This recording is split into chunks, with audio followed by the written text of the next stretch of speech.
Hello guys! Welcome sa ating channel na Phonecast at ako si John, ang inyong host, at sa channel na to, magkwekwentuhan tayo.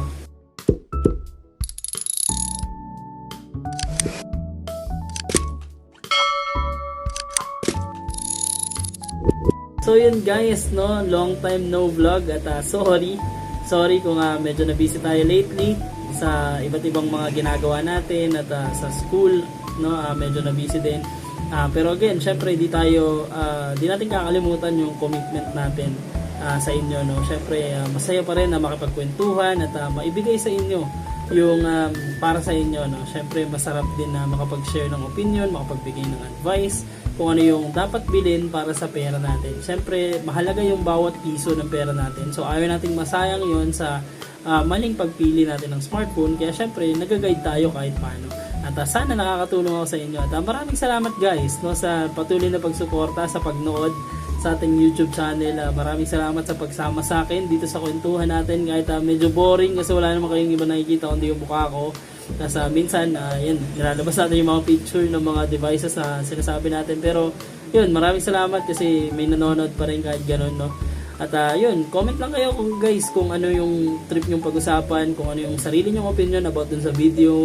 At syempre like nyo kung nagustuhan nyo yung channel natin, yung video kung nakatulong sa inyo. At share nyo na rin para at least dumami tayo. At mas masaya na marami tayo nagkikwentuhan at nagsishare ng mga positive na opinions, no, na hindi toxic, no. At iba't ibang point of view. Basta hindi toxic. Syempre walang masayang community kung toxic yung mga nagpapalitan ng opinion, no? So dapat di tayo toxic. So yun guys, episode 5 na tayo at maraming salamat sa inyong pagsuporta. At ano nga ba yung pag-uusapan natin dito sa episode 5? Dito sa episode 5, ang pag-uusapan natin ay yung upcoming Transsion devices. Ano nga ba ulit yung Transsion? Sino nga ba yung Transsion, no? Ano nga ba yung Transsion na yan? Sino ba yan? Na sa mga hindi pa po nakakaalam, no, at sa mga hindi techie, sure ako hindi naman lahat techie, no. At sa mga hindi techie diyan, no, yung Transsion po ay yung company na humahawak sa tatlong pinakasikat na brand sa budget segment dito sa Pilipinas. Ano yung tatlong pinakasikat na brand sa budget segment? Sure ako alam natin to. Ito yung Infinix, Tecno at yung Itel, no. At hawak po silang lahat ng Transsion, no. Quick history lang, no, dati, no, ang Realme at Redmi ang humahawak diyan, no. Pag sinabi nating Redmi Note series at Realme series, napaka-solid niyan sa budget, no, lalong-lalo na yung dati nagsimula yan umugong at umingay sa Realme 5 at Redmi Note 7, no. Yung battle na yon na napaka-solid noon sa Realme 5, makunat na battery, solid na performance. Sa naman sa Redmi Note 7, no, grabe yung in-offer nila noon, na nag-offer sila ng 48 megapixel camera at 18 watts na fast charging, no. So napakalaking bagay nung in-offer nila na yun dahil yung dati wala pa naman tayong knowledge, no, about sa camera. Pag sinabi nating mataas na megapixel, baka maganda yan, no. So yun, pero ngayon alam na natin na hindi lang tayo dapat mag-base sa megapixel. No, pero maganda naman talaga yung camera ng Redmi Note series na yun, no. And binigyan tayo ng maayos na battle ng Realme at Redmi that time, no. Talagang sila yung nagtatapatan sa under 10k. Kaya lang syempre habang tumatagal, habang sumisikat yung brand, medyo nagmamahal na rin sila, no. Nagmamahal na yung mga presyo ng mga ino-offer nila. Kaya hindi na sila pang budget segment. Syempre magaganda na rin yung mga phones na ino-offer nila. And now, pumalit naman doon si Infinix, no, si Tecno at si Itel or yung Transsion na company. Sila naman yung pumalit doon sa budget segment natin. Syempre, andyan yung Tecno Spark Go 1, di ba? Hanggang ultimo under 4K. Andyan yung Tecno, yung Itel, yung Infinix, di ba? So, makikita talaga natin na gusto talaga nilang makuha yung market ng ng masang Pilipino, no? Presyong pangmasa, ika nga. Kaya maganda din yung ino-offer talaga sa atin nitong Transsion brand, no. And ngayon, eto na naman sila. Paglalabas na naman sila ng another series para sa atin, no. And simulan natin yung usapan na to dito sa Infinix Note 50 series, no. Last year, no, yung Infinix Note 40 series, nag-offer sila ng makabagong setup para sa atin, no, na yung mga devices ng nasa Note series ay may napakagandang charging features. Dahil meron tong MagSafe, merong wireless charging at mataas na charging support, no. Merong 100 watts ata yung Infinix Note 40 Pro 5G, no. And I think pati yung Pro na 4G, no. So yun yung ino-offer nila sa atin. And syempre yung class nung Infinix Note series na naka-curved display, no, and AMOLED, so yan, solid. And yung mga nilabas nila last year is Infinix Note 40, which is meron din dito sa Note 50 series, yung ating Infinix Note 50 base variant na 4G, no? And then next is yung 5G na Infinix Note 40 last year, Infinix Note 40 5G ay napunta sa Infinix Note 50X, which is I think a budget 5G. Wala pa akong idea sa kung anong price range papalo itong Infinix Note 50X, no, or yung ating 5G version ng Note 50. Pero kung titignan natin yung specs kasi nito is meron tong 720p na 120Hz display. Merong 45 watts sa charging, wala rin siyang 4K 60. No, so kung makikita natin, hindi siya pang premium device ng 5G, no. So hindi siya yung pang last year kung titingnan natin, kasi last year, no, meron yun na AMOLED display. So premium device yun kahit paano sa 5G, no. So pwede siyang kumbaga parang justifiable na nasa na nasa above 10k. Pero this time, dahil may 720p 120Hz display na siya, parang for me hindi siya papasok ng 12k, 11k price range eh. Parang marami kasing nag-o-offer ng magandang phone at overall specs sa ganung price, no. Again, makikita natin dyan yung sa global, yung Poco X7, nagsisirculate pa rin yung Poco X6. So pwede natin yun makita doon. iQOO Z9X, di ba? iQOO Z9. So sa China ROM naman yun. Pero kung titingnan natin, no, itong 720p 120Hz, sinamahan naman nila to ng napakagandang chipset na napakalayo dun sa 7020 or 7025 ata na chipset na ginamit last year, no. 7300 na to, 7300 Ultimate ata, Super Saiyan o ganun, kung ano pa mang yan, pero 7300 na Dimensity chipset yung ginamit nila dito. And yung chipset na yon is mayroong magandang performance at pwede sa gaming. So marirecommend ko to sa mga gamers natin dyan, at budget 5G pasok din to kung sakali na under 10k to, no. Kahit na 720p yung display, trade off yon, yes, pero for me, kung under 10k siya, marirecommend ko to. Talo lang tayo sa display, hindi natin alam yung camera performance na meron dito, pero pwede ko siyang ma-recommend, no. Pero yun nga, yun yung trade-off nitong 5G version ng Infinix Note 50 is trade-off sa display, pero grabe yung leap sa performance. And then next naman natin is yung Infinix Note 40 Pro 4G. Actually, isa to sa mga against ako na series at nawiwirduhan ako na nilalabas tong gantong device ng Infinix, no. A premium version pero naka 4G chipset. So para sa akin kasi, no, ang G99 ay hindi pwedeng tumaas sa 10,000. It's either 9,000, 8,000, 7,000. Actually, hindi ko na nga din katanggap-tanggap yung 9,000 eh. Parang dapat below 8k na siya, no, pag G99 yung chipset. Although sinasamahan naman nila to ng premium specs na pang pro talaga, pang mid-range talaga na specs, no. Pero yung ganun kasing chipset, na sabi nga natin, no, ang chipset ay utak at puso ng ating smartphone. Ngayon, kung wala tayong magandang chipset at that price, parang aanuhin mo yung magandang specs, magandang camera, magandang charging, kung hindi naman magtatagal yung performance ng phone mo, di ba? So sayang lang din yung specs na yun. So para sa akin, hindi to okay na device na piliin. And then next naman natin is yung Infinix Note 50 Pro Plus. Now, ito yung premium device ng Note series. Ito yung best lineup nila para sa Note series. And for me, napakalaking sansa nito na makipagtapatan sa sulit phones ng ibang brand. No? Hindi lang to basta ng Transsion.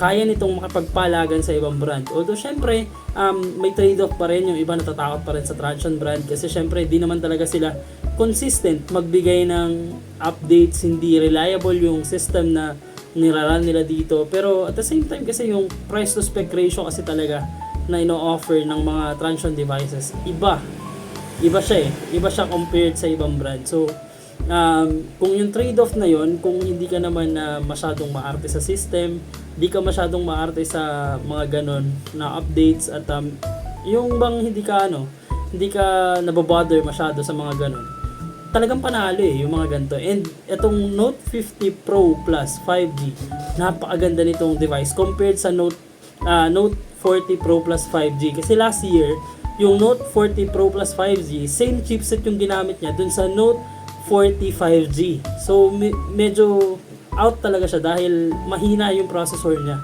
Yes, maganda yung ino-offer niya sa atin na overall specs, pero again, anuhin mo yung magandang overall specs kung hindi mo na mapapakinabangan yung phone dahil mahina yung chipset na nagra-run sa kanya. No? So para sa akin, dahil doon kaya mahina yung Infinix Note 40 Pro Plus 5G. But this time, binawi na nila to dahil ang rumors ng Infinix Note 50 Pro Plus 5G magraran to sa Dimensity 8350, which is bagong Dimensity chipset na mas malakas pa sa Poco X6, no? And to sa 8400. Of course, mas malakas yung 8400 na meron sa X7 Pro, pero hindi na to masyadong malayo, no? Dun sa 8400 plus maganda yung mga ino-offer nito again, no? Yung overall specs, yung camera specs, and yung binibidahan nila dito na Infinix AI, no? So with this, I think makikipagpalagan to dun sa market natin sa mid-range, best mid-range phone. Kasi last year, ang nakipagpalagan is yung Tecno Camon 30 Pro 5G, no? And yun naman, may magandang camera, swak yung performance, tapos best good overall phone. Meanwhile, yung Infinix, ang panapat naman nila doon sa performance is yung Infinix GT20 Pro, no? Meron yung MediaTek 8200, same sa Tecno Camon 30 Pro 5G. Kaya nga lang, yung Tecno Camon 30 Pro 5G, mas nag-o-offer siya ng magandang overall specs kumpara sa GT20 Pro na pang gaming talaga yung focus, no? So this time nilagay na nila yung magandang performance plus nag-o-offer na rin ng magandang overall specs dito sa Infinix Note series, no? So kaabang-abang to kasi yung Infinix Note 40 Pro Plus 5G, no? Ang presyo lang nun is around nasa 15k, 16k, 17k ata, ganun. So kung magiging same price to nung Note 40 Pro Plus 5G, malaking panalo itong phone na to, no? Sulit na sulit itong phone na to. So yun, dapat tong abangan. So ayun yung mga dalawang dapat abangan na nakita ko dito sa Note 50 series. Kasi yung Note 50X, kung abangan natin siya kung yung presyo niya is magiging sulit ba for its specs, no? So dapat sabi ko nga, kung below 10k, pwede natin i-consider to, no, na trade off lang natin yung display. Ito namang Infinix Note 40 Pro Plus 5G, I think yung overall specs ito sulit na kasi again, gumagamit na rin to ng magandang camera sensor, just like the Tecno Camon series, no? So humahabol na to sa camera, plus meron tong bagong innovation na yun nga, meron siyang dedicated na button for AI, no? So I think customizable din yung button na yun. So maganda-gandang offering from Infinix, yung overall specs niya plus yung performance inangat na niya ng todo. So for me, kaabang-abang to at yung presyo na i-offer sa atin ng Infinix. Hopefully ang presyo nito is 17k lang din for its lowest variant, no? Yung lowest configuration. Hopefully 17k lang din para katapatan siya ng Poco X7 Pro at magandang i-consider to kung sakali man na ganun. Tas syempre titignan natin yung review kung ano man yung masasabi ng mga magagaling nating tech reviewers at mga honest nating tech reviewers dyan, no? And kung talaga bang pasado na yung camera, tignan natin kung papasa kay Sir Janos, no? So, at syempre sa iba rin natin tech reviewer. So, yan tayo para sa Infinix Note 50 series, no? And next naman natin is yung Tecno-Camon 40 series. Itong Tecno-Camon 40 series, yung for me naka-receive ng downgrade, no? Yung series as a whole, yung naka-receive ng downgrade na specific phone. Syempre, usually naman, no, yung mga phones na nilalabas nila is bihira naman yung may downgrades, no? Pero isa-isay natin siya, no? Last year, ang nilabas ng Tecno-Camon series, no? Tecno-Camon 30, which is meron din tayo nun, Tecno-Camon 40, no? Yung 4G version. And G100 na ata yan, so wag na natin i-count yan as upgrade. And syempre, ang mga idadagdag niyan is baka mas better na sensor, mas okay na megapixel, or mas okay na stabilization, or add na resolution. Mga ganun naman yung idadagdag niyan. So abangan na lang natin yung full review niyan at yung official launch nung Tecno-Camon 40 4G. And then this time nagkaroon ng changes dun sa lineup ng 40 series. Nawala na yung Tecno-Camon 45G. Last year meron tayong Tecno-Camon 35G, in which para sa akin nga, no, kung pipiliin natin ang pinakamurang 5G phone na kung camera focused natin at hindi tayo gamer, pwede ko itong i-recommend sa inyo eh. Diba? So ibig sabihin, maayos to, itong Tecno-Camon 35G. Pero this time, hindi ito itinuloy ng Tecno, no? So wala tayong marireceive na Tecno-Camon 45G dito sa ilo-launch nilang Camon 40 series. No, ang meron tayo is Tecno-Camon 40 Pro na 4G. No, so ginaya nila yung Infinix na merong Pro version ng 4G, and just like I said, hindi ko gusto ang above 10k price na 4G ang chipset. Again, para sa akin hindi na yan acceptable yung G99, G100 sa isang sa 2025 na ang presyo mo is 11k or 12k. Kasi again, 11k and 12k sa ibang brand naka Dimensity 7300 ka na. No? So with that, hindi tayo tatanggap ng G99 or G100 na performance sa 12k, 11k na pera natin. Kahit sabihin natin may ino-offer to na magandang specs, maganda yung camera, maganda yung sensor, maganda yung video capability and all, hindi pa rin siya sapat for me kasi again, puso at utak ng device natin yung chipset. Now, kung meron tayong hindi magandang chipset, hindi natin maaasahan yung phone natin na tumagal kasi nga hindi ganun kaganda yung chipset na nagre-run para sa kanya.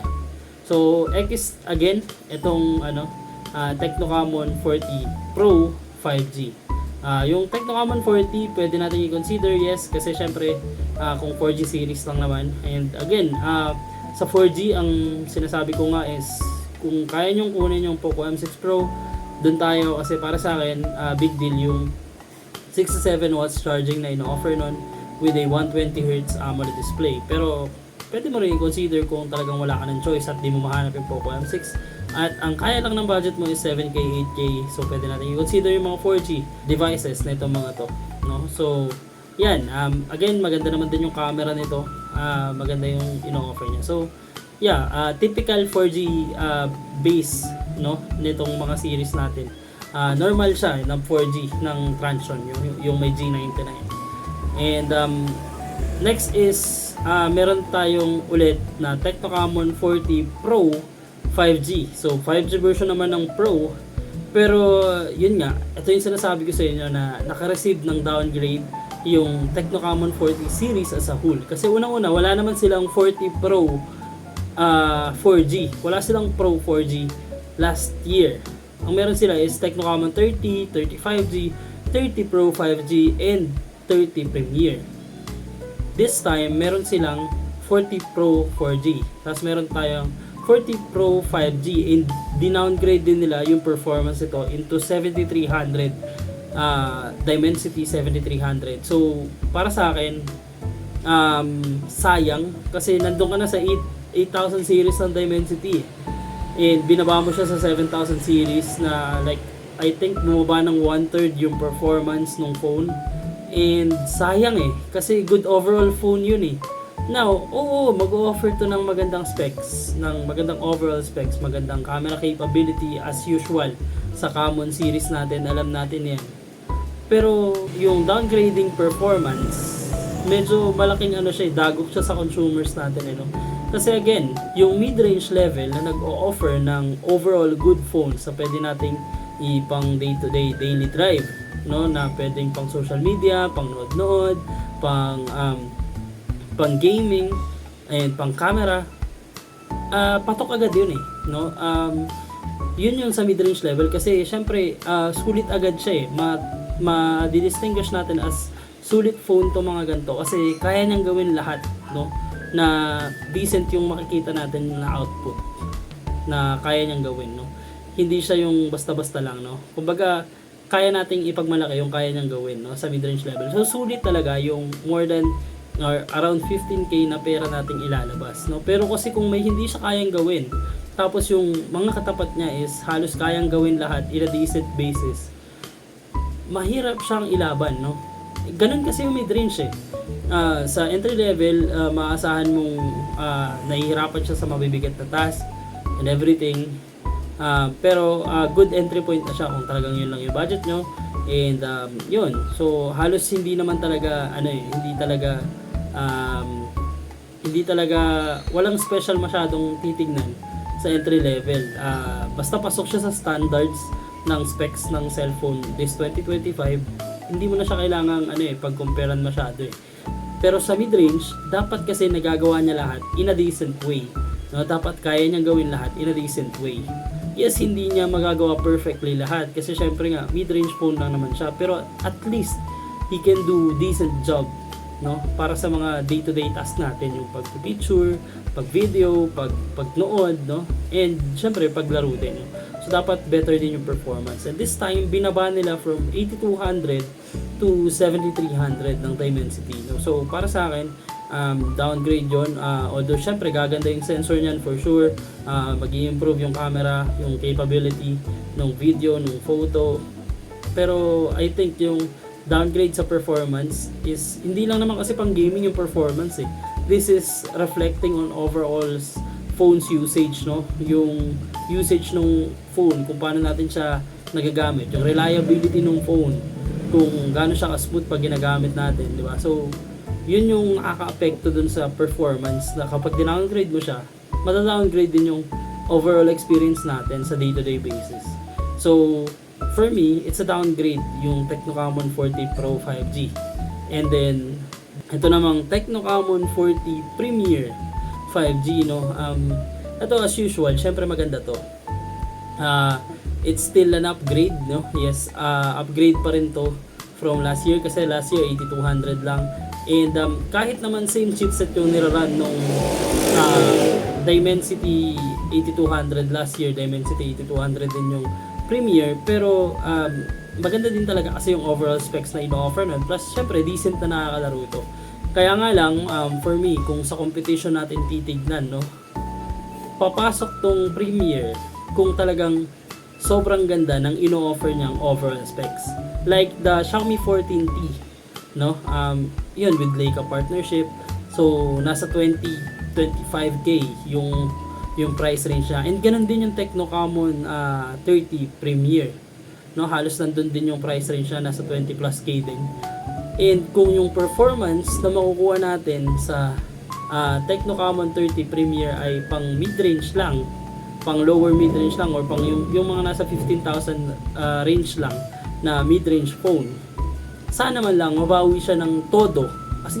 Kasi kagaya nung sa Xiaomi 14T, todo yung bawi dun na kahit na naka-Dimensity 8300 lang siya, naka-level lang ng Poco X6 Pro, na yung device na yun tagsa 17k lang, while yung 14T ay nasa 27k, so may 10k difference. Pero kasi yung overall specs na ino-offer ng Xiaomi 14T ay pang 10k difference, di ba?